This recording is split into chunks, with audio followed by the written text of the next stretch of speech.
Let me welcome our panelists up here. Mary Skelton Roberts, a program officer at the Boston-based Bar Foundation, will help lead this discussion and join us as panel moderator.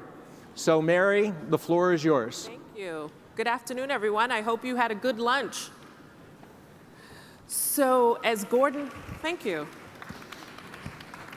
As Gordon already said, my name is Mary Skelton Roberts. I am a senior program officer at the Bar Foundation.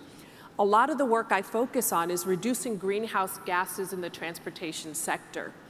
And the work we do at the foundation is we help support a number of initiatives, pilots, research, communications, advocacy, all with the purpose of ensuring that we have smarter travel. And by that I mean having a seamless multimodal transportation system that works for all residents in Greater Boston and in Massachusetts, and then thinking about the places that people are going to. So making sure that we have smarter travel, smarter places. And I have the privilege of having three esteemed colleagues that are going to talk quite a bit with you today about what does it mean to have a mobility ecosystem that is evolving right before our eyes. So I'm going to start with Josh Westerhold, who is Senior Manager of Renault Nissan Future Lab. Keep that title in mind. We'll come back to that.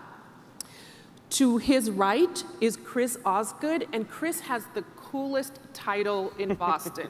His title is Chief of Streets. So we'll talk about what does it mean to be the Chief of Streets. And then to his right, I have Matt Kaywood, who is CEO and co-founder of Transit Screen. So they're going to talk a little bit about the work that they do, and then we're going to start the conversation. So Josh, why don't you take it away? Yeah, I actually have tried to get a better title than senior manager. I like to consider myself chief antagonist inside of Renault Nissan. I have a background in urban planning, and prior to this, I was co-founder of a startup. And so going to a giant company building cars is a little bit out of place for me.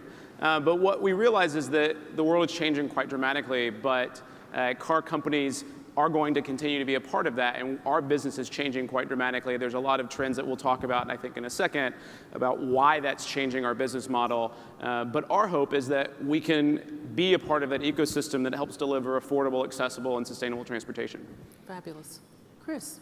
So just as car companies are changing, so are cities. Thinking of the city of Boston, three big things which we are facing, like many cities. One is incredible growth. The second is a huge need to increase equity, and the third is resiliency. So it's an amazing time to be in the city of Boston right now. We are absolutely growing. In the first 5 years of this decade, we saw about 40,000 new residents and 45,000 new jobs. That is a lot of new growth for a city that's about 650,000 people. At the same time, as we have had our actually lowest unemployment rate of around 4%, our lowest unemployment rate in the last 15 years, we see an unemployment rate that's 2 to 3 times that in some of our communities of color. And the city of Boston is actually has the highest income disparity of any of the 100 largest cities in this country. So there's perhaps no issue that is more important to our mayor than really thinking about income equality and how to improve economic mobility. And across that backdrop, as we are doing our projections for sea level rise and resiliency, we are looking at a potential 3 feet of sea level rise between now and 2100, which means that roughly 18% of the city of Boston, our land area, would be at risk of flooding in a 100-year storm. So as we think about unlocking growth and increasing equity and improving resiliency, we're really thinking about how we actually are transforming our streets and transforming our mobility systems to be able to address those three needs. Great, thank you. Matt. My company is a little bit younger than Renault and also the city of Boston. 400 years younger. So Transit Screen, we actually started about 4 years ago as a civic technology pilot project in Arlington, Virginia, which is a city that's very devoted to new transportation mobility management. And just trying to address the problem of how do people find out about all these new mobility options as transportation changes more, in the last 5 or 10 years than it has in the previous 100. How do people grapple with this, and how do people know what the new options are? And the way that ties into sustainability, obviously livability, quality of streets, but the default choice for so long now has been, drive alone, single occupancy vehicles. And so really any choice other than that is a more sustainable choice. cities. And so what we're trying to do is orient people to explore some of these options by putting public screens in places where people are making decisions about how to travel, where to travel, and when to travel. And that includes private buildings, public buildings, and on the streets as well. So one of the things I got really excited when I was asked to moderate this panel was recognizing that we have 3 different sectors represented. I mean, we have an entrepreneurial sector, we have the public sector, and we have car manufacturers. And even a decade ago, we might not have had them in the same panel talking to each other or talking about mobility in the same way. So I want to start with Matt and ask you a question. What are the biggest trends you're seeing? What are the demographic trends that you're seeing, and what does that mean for the work that you're doing? Yeah, I think one of the biggest demographic trends has been urbanization, as Chris alluded to. And so you're seeing, globally, massive rise in the urban population, but specifically as it relates to the United States and North America, you're seeing, young people moving into cities, and not just the cities that you think about, San Francisco and so on, but also, Philadelphia, Cleveland, massive numbers of people moving into those cities as well. And so how do they, when they get there, how do they reorient themselves to the transportation landscape, which is different from what they're used to? And so in Washington, D.C., where we're based now, about 60% of people who move to D.C. Do not bring a private vehicle with them. And so, the real estate developers and owners are finding that, more and more of their sort of parking spaces that had been overbuilt are not actually being utilized by these people. And so they prefer to use other mobility options. Perhaps it's public transit, and perhaps it's Uber or some other mobility service. But that's been an ongoing trend, and I expect it to continue and even spread out, more through urban areas to some of the suburbs. We're already seeing it in DC and Arlington and Fairfax County, Tysons Corner, areas that are considered edge cities are now becoming part of the same urban transportation landscape that we're seeing in the core cities. And Chris, how about yourself? So we've been very fortunate over the last 18 months to have our transportation department lead a long-term transportation plan for the city of Boston. The person who's leading it's actually Alice Brown, who's over in the front, and about half the Boston delegation has been very involved in this planning effort. And they've talked to thousands and thousands of residents about how we actually want to address those challenges of growth, of resiliency, of income inequality. And what we've basically heard is that we cannot achieve those objectives if we are moving around our city in the same way. So this morning, roughly 40% of the people in Boston woke up, got in their car, and to Matt's point, drove alone to their place of work. And that actually, probably compared to many other cities, is quite a good mark. We have more people who are walking to work than any other city in the nation. We've got a great public transportation system that serves many of our people quite well. That said, we know there's a lot that we actually need to do to be able to actually shift people away from driving alone, to be able to actually achieve our big objectives and to get at some of the things that Matt said. And that really, for us, means we need to be making our streets safer for people who choose to walk or cycle so they feel more comfortable doing it. We need to actually increase the reliability of public transit. So we're working with our MBTA partners on doing that. And we need to figure out ways of expanding the types of mobility options that are available to more of our residents, particularly in those places that are underserved by transit well, which is why it's great to have entrepreneurs like Matt and like Josh's former work to help us figure out how we sort of fill in some of those transit deserts in our city and in our region. And what are the big trends you're seeing from car manufacturers? Yeah, I mean, I think Matt's already pointed out the urbanization of the world is actually quite interesting to us. We're a global company, but I think as you look at the word urban, I could go back to grad school, which I actually attended with Alice Brown as well. So she gets 2 mentions tonight, or this afternoon. Alice, you may as well just wave to the crowd so we all know who you are. There's a real question as to what actually urban means. So I think it's, as a global company, we look at it very differently in a place like Jakarta than we do in a place like Omaha, Nebraska. And I think it's important in the United States to recognize that what is classified as urban is actually quite suburban. Yeah. The urban metro area is actually, relatively speaking, across the United States, poorly served by transportation options besides the car. And if you look at most passenger trips, a little over 80% of passenger trips are taken in a personal vehicle today. And that, I would argue, is partially because of the way we built our cities, or at least significantly the way we built our cities. And so as a car company, what can we do to help make that better? How can we encourage people to share that car? How can we encourage people to drive electric instead of driving internal combustion? The challenge, though, is another sort of demographic issue is less than 30% of all jobs in any metro area in the United States are reachable by a 90-minute transit ride. So I hate to be the guy that's defending the car companies here, but it actually does serve a pretty important part of our total ecosystem.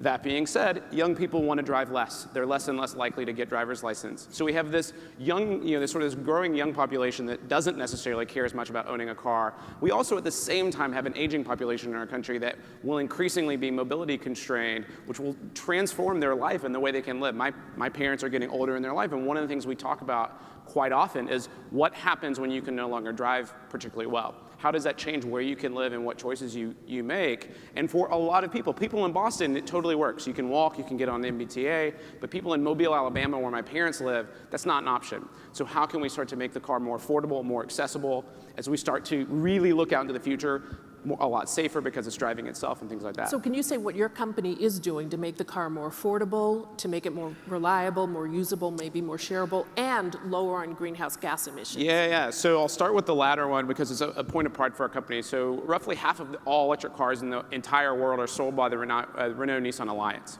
Sold about 350,000 electric cars to date. That's 450 million tons of CO2 that have been not been put into the atmosphere just with the Nissan Leaf, not including our Renault lineup. So we've done a lot to push forward affordable electric transportation. It's not a $100,000 Tesla. It's a $30,000 Nissan Leaf, and we're continuing to sort of push that forward.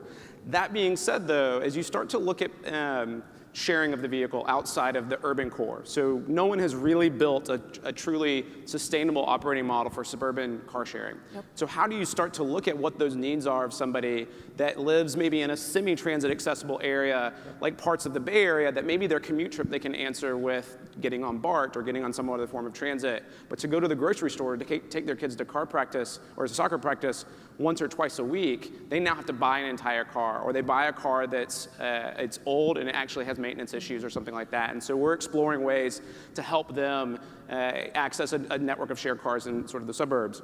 So that's one area, from an efficiency standpoint. And then I think as we start to explore other opportunities to get involved with mobility services, we're building a 300-person software team in Paris and Japan right now to really start to make a much larger play into the mobility services, connected vehicle sort of space that a lot of our competitors are already doing. All right. And Chris, you're shaking your head, so can you say a little bit about what your analysis is showing and what you've done in the city of Boston? Sure. So there's a lot of opportunity, I think, to expand sort of shared vehicles as a way of actually filling in some of these spots. So the city of Boston has started a program called Drive Boston. We're turning over spaces in our municipal lots and spaces that are on street to companies like Enterprise or Zipcar who offer shared vehicles, because the incredible fact that that actually can lower the cost of travel for folks who don't want to own a car or can't own a car, or allow people to sort of shed that second or third car that they may own.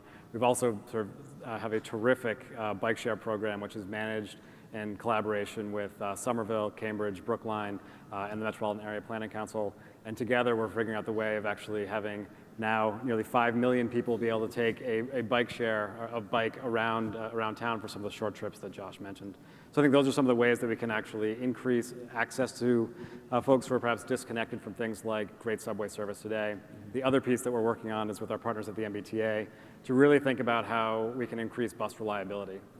A lot of the reliability of the bus has nothing to do with the mass transit organization, it has everything to do with the streets. The amount of right-of-way that we provide for them, the location of the bus stops, the signalization that we have. So how we actually work with our mass transit partner to provide great reliability service to those folks who are disconnected right now. Yeah, I think there's a recognition when we talk about a mobility ecosystem that all the modes are necessary. A lot of it is dependent on where you live. Mm-hmm. Matt, can you say a little bit about how Transit Screen helps close some of those gaps and the information that you provide, how it creates reliability? Yeah, absolutely. I mean, one of the things that people are really looking for in a mobility system is something that will guarantee that they can get from point A to point B. So, to the point about accessibility of jobs by public transit, it's not just that it's accessible, it's that I know I can get there, so I'm there, to work on time. And so, while I think the marketplace of mobility is terrific in that we now have all these different options that have different qualities associated with them. Bike share is fun, and people who bike have a higher quality of commute, higher quality of life than people who are driving or even taking public transportation. But it's not always reliable and it's not always there. So how do you know if it's going to be there or not? Well, one of the things that we do with Transit Screen is we make that information available when you're trying to make your decision about how I can get from point A, which is where I live or where I work, to point B. And so with modes that are new, specifically like bike share, with modes where there might be some reliability associated, like transit, you need that information even more to know that you can confidently make that trip and fulfill the commitments that you've made, basically. Yeah. So when you think about the work that you're doing, Matt, what are the kinds of partnerships that would help accelerate more transit screens or more people understanding the different modes of transit and when they'll be available? Like, what would help accelerate your work? Yeah, our biggest allies really have been cities like Boston or like Cambridge, Massachusetts. And what we found is that cities understand that providing information about this marketplace of transportation is a public good. However, cities are not always the right buyer for the product that's like a transit screen, that would be installed in public locations or private locations. So there are a number of ways where cities have actually facilitated us by introducing us to real estate developers, or introducing us to corporate workplaces that are generating huge numbers of trips. And so as a result, we become part of the solution for these companies and these new residents, so that they can again orient themselves and understand what the options are for sustainable transportation. Have you done any analysis that tells you whether ridership has gone up as a result of Transit Screen? What's the data telling you? Yeah, I wish we had a great answer to that, because the problem with being primarily a display technology is that it's hard to link that to data about who's using it and who's using it to get where. We do have data that from a study that was done by a third party in Toronto, showing that 80% of the people who are using the lobby were using Transit Screen to facilitate their trip at least once a week, in many cases every day.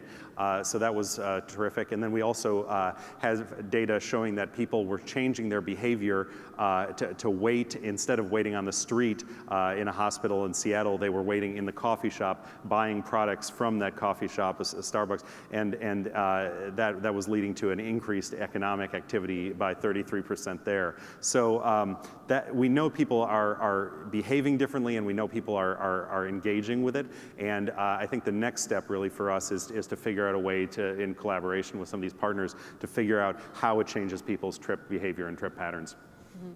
Let's talk a little bit about change behavior then. Josh, you talked about how autonomous vehicles and how shared vehicles might reduce greenhouse gases. What's the data telling you about whether that's realistic? Because there's a lot of controversy. Is it going to increase VMTs and GHGs? Is it going to decrease GHGs? What are you finding in your analysis? Yeah, I think you're exactly right. And then I have a follow-up for Chris, what is the policies that need to be implemented to ensure that if we do move to this shared mobility, or if we do move to autonomous vehicles, that they do reduce greenhouse gases? Yeah, I think the biggest thing is, as you look at autonomous vehicles, particularly as you look at autonomous taxis, so shared, what we would call robo-taxis, I think for now you need to take out this idea of people owning their own autonomous vehicle, because that's roughly going to be an equivalent VMT, perhaps a little bit higher. But as you start to look at shared, the data seems to point to essentially whether or not it's pooled or not makes a big difference. So if the vehicle is just a shared but non-pooled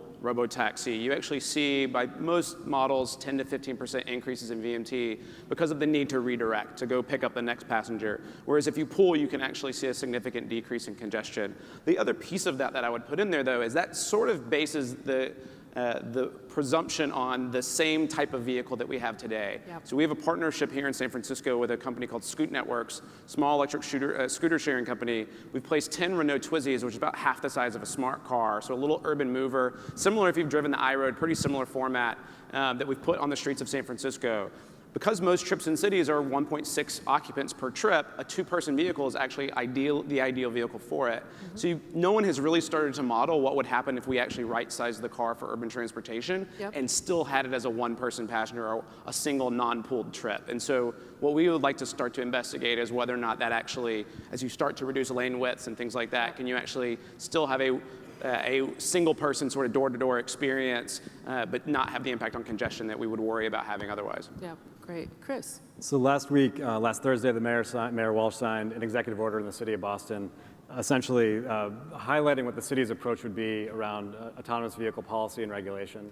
I just want to highlight a couple of elements of that. So first, there was an advancement of the fact that we want to see autonomous vehicles as fleets of autonomous vehicles that are electric and shared, really to get at both the emissions impact as well as the equity interests or outcomes that the city is pursuing.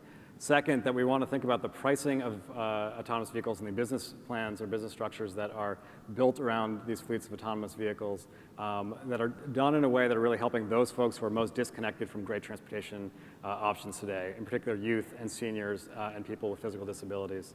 Third, we wanted to figure out a way to be able to support work of folks like Matt. We want to figure out ways to make sure that open standards and APIs are used with autonomous vehicles so that we can actually do better trip planning, pricing, and scheduling across sort of those transportation services. And then fourth, integrate those transportation services with what really is still absolute core for the city. So great mass transit, great walking, and great biking. There's a lot of excitement in this room and a lot of excitement by all of us, I think, around autonomous vehicles. But we shouldn't lose sight that that is sort of just one of the components of a great mobility system. And really at the heart of any great city is sort of a great pedestrian life. And that is ultimately one of the things that we want to have come out of sort of the advancement of things like autonomous vehicles. So let's talk a little bit about that. What constitutes great pedestrian life? And then as we're thinking about right-sizing vehicles, that would imply right-sizing streets. So what do we need to do with the built environment? So I think there's a couple things. First, sort of obviously the foundation is safe. If pedestrians simply need to be safe, that means making sure our signals work, our crosswalks work, that our sidewalks and pedestrian ramps and things like that are well built and well maintained. In addition to that, I think that there is a need to create sort of ample space, sort of space for pedestrian activity to actually occur, and the complementary uses around the street. So the sort of the ground floor level uses actually really sort of add to a pedestrian experience and great sort of urban vitality. And third, I think there's an incredible opportunity for our streets not just to be functional, but to be delightful, which is something that Dana Chisnell sort of referenced yesterday morning. I think that that's the sort of the approach that we need to think about when we think about creating a great city, is how we actually make our city streets, our streets and sidewalks, delightful places to be, because I think when you have those great streets, you really have great cities. Yep. When we talk about mobility, we often talk about sort of the transportation system, but if you think about mobility in a broader context, it is how do you create pathways for people? So let's talk about who benefits. So as you're thinking about the mobility work that you're doing, who are sort of the winners and losers, and do you have a core constituency or audience in mind? I'm going to start with you, Josh. We sell cars, so if no one knows that, so I would say the company's core constituency is people who use cars. But that being said, I would say that what we've started to notice, one of the other trends that we've started to see is, I was just at the Shared Mobility Summit in Chicago last week, is there's been sort of this life hacking trend that people do, like IKEA and like life hacks for relationships and like all of these things. The same thing has been happening with the car. We have traditionally sold to the same type of person for the most part and said, this is how it's going to meet your needs as a mover in a city. What we're starting to see is people are coming up with all kinds of new ways of using the vehicle. And so what's really exciting is to say, how does Chariot, for example, you guys have ridden Chariot, use the Ford Transit Connect van. We have a similar van. We have actually an electric version in other parts of the world that we would love to see used in very similar ways to actually offer, sort of meet these sort of, or fill these gap needs that are happening already. And so it's not just that our typical distribution channel is the only way we can do it. We can start to think about how we carve up the vehicle and actually meet the needs of a whole lot of other people, whether that be mobility impaired individuals, those that are very far from a job, that it might take them an hour on a bus, but it could take them 15 minutes in a car. How do we start to meet all of those needs in a way that's affordable is, I think, how we can look at the future and say, yeah, we might sell fewer cars, but we have a whole new revenue opportunity that we could do some really interesting things and meet needs. Fabulous. Chris. So we want to connect residents with great opportunities. Part of that is about land use decisions we make. but part of it is about foregrounding equity in our sort of investment and policy priorities in the city of Boston. So we just had a report done by our principal planning and development agency that looks at commuter patterns within the city of Boston. There is one neighborhood in our city where a quarter of the people's sort of average one-way trip to work is over an hour. So they're at about 24%. The next highest neighborhood is around 15%. As we think about places that we would want to start in terms of improving access to great mobility options, that is a neighborhood we want to start with. Our core constituency really is the public, because we are providing public information, but the way we see it is the particular people who benefit the most are the people who are using some kind of disfavored mode of transportation, or who are traveling at times that are disadvantaged. So for instance, the janitor in the building who leaves work at 1 in the morning when bus service is highly infrequent now has the ability to sit in the lobby of the building, see when the bus is going to come, so he or she doesn't have to wait on the street and can actually wait in comfort and safety in the lobby. Similarly, we're now doing a project that's going to kick off next month in Boston as well as Cambridge, and it's going to be focused on bringing public information signage to people who are blind and visually impaired, using the mobile phone as a device that can make the connection. So basically, someone will be able to connect to the transit screen from their mobile device, and then interact with it, browse all the different modes, and get the information, same information in roughly the same amount of time that someone who's fully sighted would be able to get. So that's something we're also very excited about, because you think about public information, public signage has always been very, very hard to access for people who have visual disabilities. So one of the common threads I'm hearing from all three of you is that you're really focusing on putting people at the center of mobility. So how do you think about whether you're walking, biking, taking a car, using public transit, what is the need of that commuter at that moment in time? Yeah, I like to say that smart cities are cities that make smart citizens. Yep. So giving people the information that they need to change their actions and be either more efficient, more sustainable, or just access things that they weren't able to access before. Right. So we're going to open it up for questions. I'm going to ask folks to come up to the mic, and while we're doing that, quickly, what are you most excited for? What do you see 2050? What will be the new innovations in mobility? Josh, you're smiling at me, so you go first. Yeah, I mean, I think it's cliche at this point in this room, but I think we're going to see a pretty dramatic improvement in terms of safety because of autonomous and electric vehicles. I think the idea of a delightful street, imagine a street that has no horns honking or sounds of cars going down it. It sounds pretty nice to me. Sounds good to me, too. Chris? So I think of sort of the mobility stack as sort of at the foundation being about the street, and then you've got the vehicle, and then you've got the business sort of like the mobility provider on top of that, the integrator like Matt, who's sort of doing trip planning and payment, and then a governance structure on top of that. I think we're seeing an immense amount of innovation around vehicles and around integration and around business models. I'm really excited for what I think we'll get to by 2050, which is sort of real innovation in street design that supports this work, and real innovation in the governance of how we're actually ensuring that the mobility systems we're putting in place is meeting the outcomes that we actually want. I'm really excited about, I think by 2050 we'll finally have electric bikes and other transportation figured out, for solving last mile problems, but also just to kind of capture, the actual delight that you can get from, certain transportation modes. I mean, as much as autonomous vehicles do provide a consistent experience from point A to point B, and will do so in the future, they still can't provide the kind of quality of experience that being a pedestrian or a bicyclist can.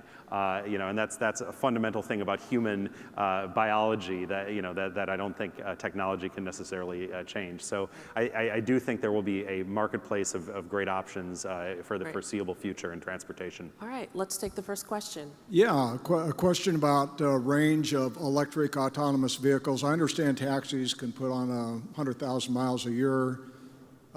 So for vehicles, including shuttles, inductive charging, light weighting, what are your strategies to give them the range for the kind of demands they may face if they're autonomous? Yeah, I mean, I think you have a couple of things. One, battery technology is getting increasingly cheaper. So we've already hit $150 a kilowatt hour. A lot of people believe we're going to go sub 100 in the next few years. So you actually get to much higher ranges, larger battery packs. So you have less of an issue of a higher utilization vehicle needing to charge multiple times throughout the day. At the same time, because of DC charging, you can charge a Leaf in 30 minutes or so from 0 to 80%. And so you can actually turn them over during low peak. If you actually look at transportation patterns, there are multiple gaps throughout the day that a vehicle How did they DC charge if they're autonomous? I mean, you have a guy in a station. You have to be cleaned as well, right? There's going to be some operating. We could build robots. That's the whole other automation of the entire workforce question. But there is an element of the fact that you could go inductive. I think that's a great idea. Nissan, is not currently unveiled any plans for inductive charging. I think it could go that way. I think there's another path. Even if you don't look at what Better Place did and how much money they spent, you could go the route of potentially doing a battery replacement, sort of station option. But I think we have to work the math out a little bit and see how quickly we can get to high range and whether or not we actually even need to worry about some of that. All right, thank you. Next question in the back, and then you, last person in the green. I'm sorry, go ahead. Yes. Hi.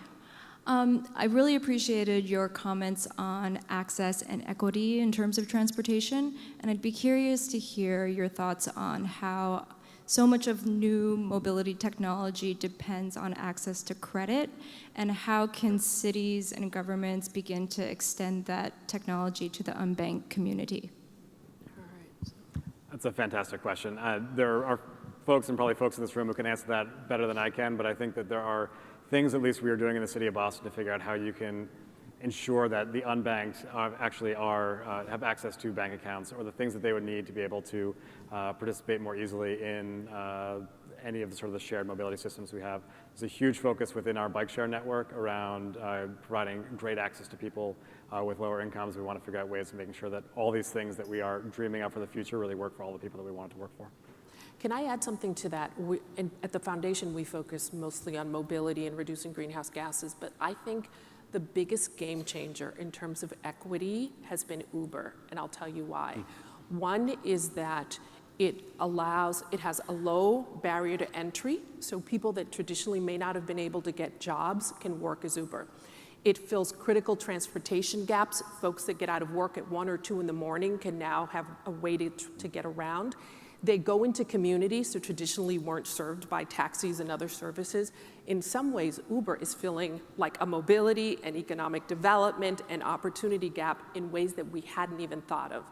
So when we're thinking about transportation, I think it's important for us to not only think about who has access, but who's accessing the jobs that those transportation options make available as well. The gentleman in the green, thank you. The gentleman in the green. All right, so real quick, first off, I want to say thank you for a very enlightening panel. All 4 of you, I really appreciated the discussion and the content shared so far. So I have a 2-part question. It's not necessarily about the what or the why, but the how.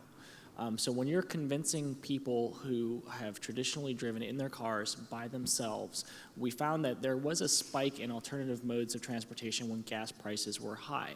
Now that gas prices are lower, how do you convince people to still consider alternative modes of transportation outside of driving by themselves? And 2, when you are encouraging more construction investment in public transit, how do you get over convincing skeptics, especially construction, those who are into building and establishing roadways, that's where a lot of the money comes from, that there's jobs in construction from alternative forms of transit? Okay.